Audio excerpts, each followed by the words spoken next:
a very short glimpse of what's going to happen in the next phase of the complexity program. To start with, next year we'll have a conference again. It will be from 5 to 7 March. It's very simple. That is just the same time as now, plus 1 day. And we'll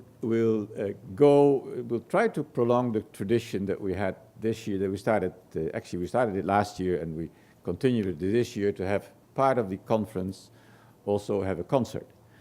And that's one thing I forgot yesterday. Not everybody was at the conference, in the concert yesterday. It was a great concert, and I forgot actually to give the key player, the cello player, a present which he really deserves. So maybe we ask Martin to come up. And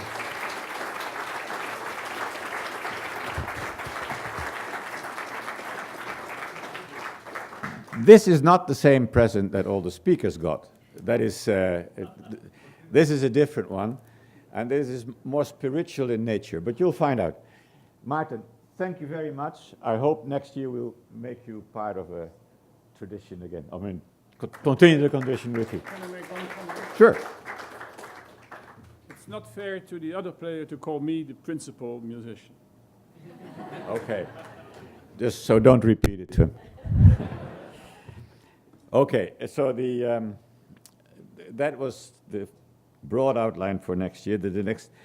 Actually, the nice thing in the coming years that the program will be transformed from the program as it is to a real cross-university complexity institute.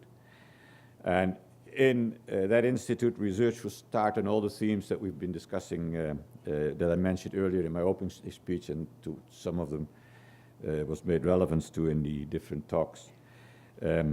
We will expand our faculty. We will get more PhD students and more postdocs.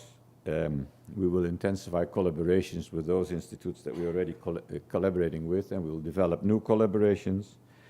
We will have a graduate program that we're right now developing with the Singapore Management University that is leading to a master's degree in complexity. And in fact, tomorrow we'll have a meeting on that. And in July, coming July, I'll get now a shorter term, we will have a workshop on governance and complexity, and the introduction or the talk by Peter gives some very good thoughts as to what we should be talking about.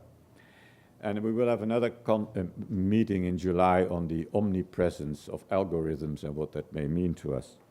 And there's a lot of other activities that I would like to mention, but I will not, because it's about time that we close. Suffice to say, we will be busy and we will keep you informed. Now, I want to thank a number of people who were absolutely instrumental to making this conference a success. And first of all, it was you, the audience. Last year we started with almost full auditorium, and in the end we had a half full auditorium. This year we started with a auditorium and a half, because there was an overflow room which was also full, and now we're practically with a full auditorium. But the conference was set up for you, and I must say you've been a great audience, both in the appreciation for the speakers as well in the way you interrogated them. So thank you very much for that. The second of all, he's not here, but I'd like to thank President Bertel Anderson, who has other things to do, to sit here in the conference all the time. So because running a university is quite a bit more complex than running a conference. But Bertel, thank you very much. I mean, it's because of you that the complexity program is here, and it is very much because of your support that it will be an institute now. And then I want to thank the Institute of Advanced Studies, who has been quite invisible in terms of the conference, but everybody that was at the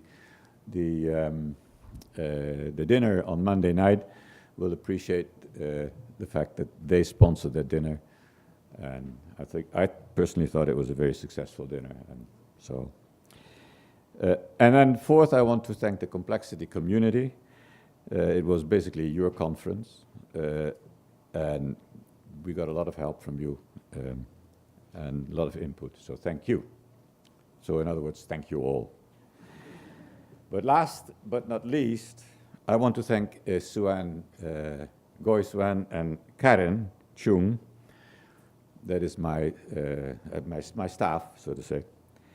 And I thought it was John von Neumann, but it turned out it was President Truman, who once remarked, "It is amazing what you can get done if you do not want to take credit."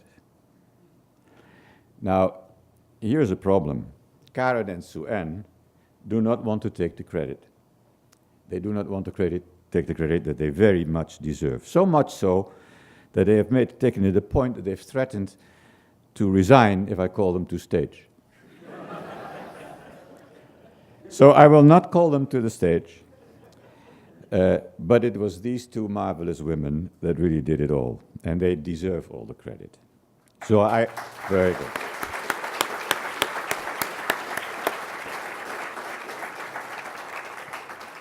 I told Karen to listen at the door, but she said she wouldn't do it. So thank you, Karen. Thank you all. Thank you, Suen. And I hope to see you next year. The conference is closed.